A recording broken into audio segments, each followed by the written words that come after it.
This is our microphone check. This is our microphone check.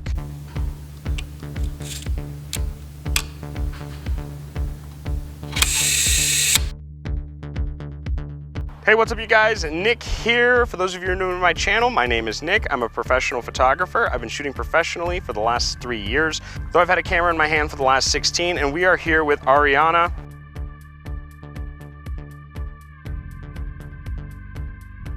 You guys might remember her from the modeling stories video we did a while back. It's almost been a year now, well, we're out, and I'm gonna teach you guys how to use the manual mode on your Nikon D5300. About 2 weeks ago, we did a video on the Nikon D5100, and I will link that one down in the description on how to use that manual mode. This manual mode isn't that different, but it'll give you a good idea on how to use the 5300 to its fullest potential.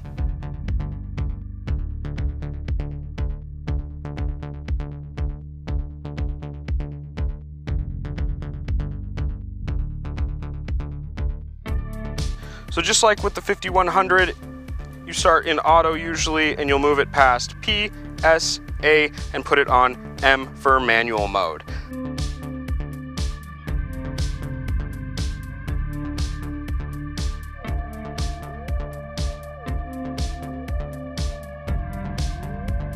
Once you click on manual mode, you have your settings right here, and this is where it differs a little bit. So ISO is on the far right, f-stop is in the middle, and your shutter speed is on the far left side, and the little doodad in the middle shows you whether you're overexposed or underexposed. Now, like we discussed in the last video, the first thing you want to do is you want to change your ISO. So you'll click the I button up here, and it'll come up with ISO. So you click on your ISO, we're shooting outside, so we're going to shoot at 100 ISO. You navigate with these arrows, and you push OK to select. So let's get shooting, you guys.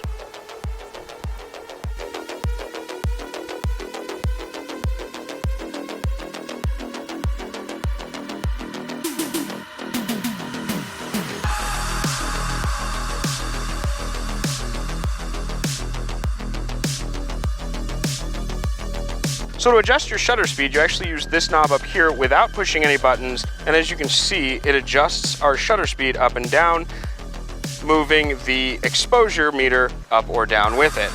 So we are shooting outside in this bright sunlight, so we're shooting at f3.5, 100 ISO, and about 1/500th of a second with Ariana here.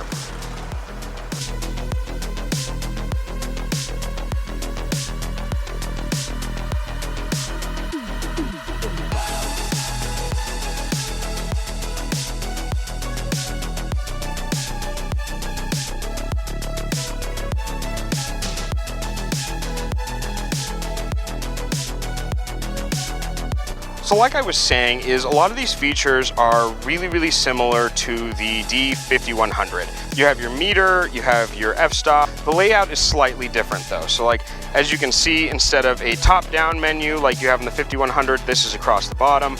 Across the bottom, you have your quality, your exposure settings, your autofocus settings, all the way over to your ISO, whereas ISO was up here on the Nikon D5100.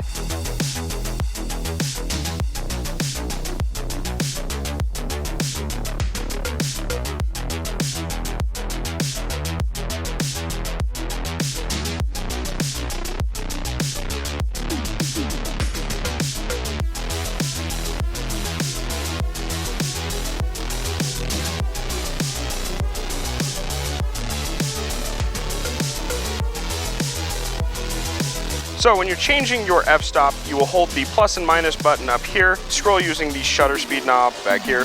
So we're at 3.5 and we are using the Sigma 10 to 20 millimeter to get some shots. We will switch to the 50 millimeter in just a bit.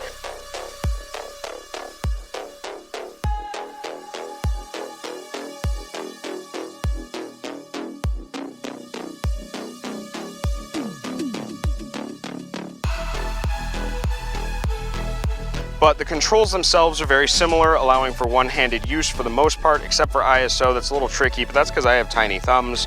You can easily go over to your ISO, you can adjust your f-stop or your shutter speed all with one hand. I generally only shoot one-handed, and you guys know how I feel about neck straps.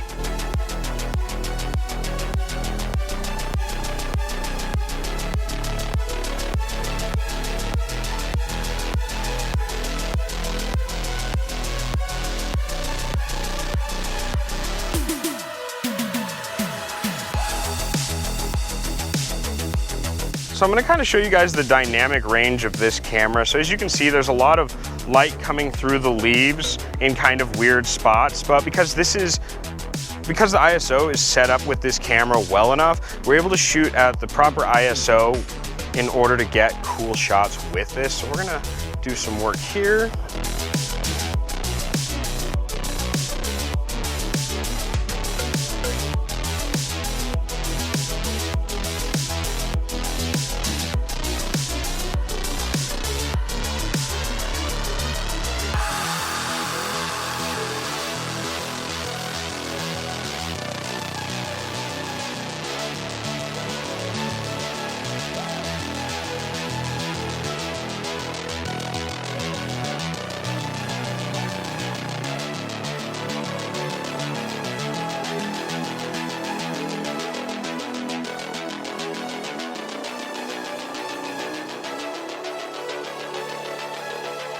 So there you guys have it, a quick basic rundown out here shooting with Ariana. I'm gonna snap my fingers, we'll jump into the office, and I will go over all the basic camera settings with this camera again in clear light so you guys can see exactly what I'm adjusting.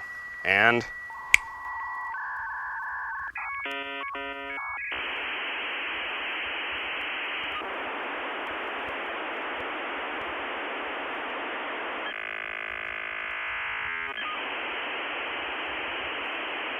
so we're back from our shoot with Ariana, and I wanted to go over the settings on this up here like we did with the Nikon D5100, and actually we're filming with the Nikon D5100 now. So if the quality doesn't seem that great, that's why. We discussed that in the review I did of the 5100, and I'll link that one right up there. I don't feel it takes the best video quality personally, but I could be wrong. This could actually turn out looking really, really good. And we're using the fine microphone. That way you don't hear the lens auto-adjusting and auto-focusing, because we ran into an issue with that in the last video we did, where I showed you how to use the 5100 in manual mode, and I'll link that one down in the description. So the first thing you want to do is you want to turn your 5300 on with that knob right there. This big knob up here allows you to choose your different settings. So you have manual mode, aperture priority, shutter speed priority, all of those things all the way to auto. So usually it's on auto, and we'll move it from program to auto, shutter priority, aperture priority, and manual mode. So once you have the camera on manual mode, you'll push this I button back here, and you'll use these arrows and the OK button to choose your ISO. Now the difference between this camera and the D5100 is the D5100's drop-down menu went from top to bottom, where this one is across the bottom exclusively. So ISO is in the bottom right-hand corner, and you can just click on that with the OK, and you can choose all your different ISO numbers based on that. To adjust the shutter speed, you use this wheel right here. So let's get this. Use this wheel right here, and as you can see, we're changing our shutter speed. By changing our shutter speed, we are changing our exposure counter down below there.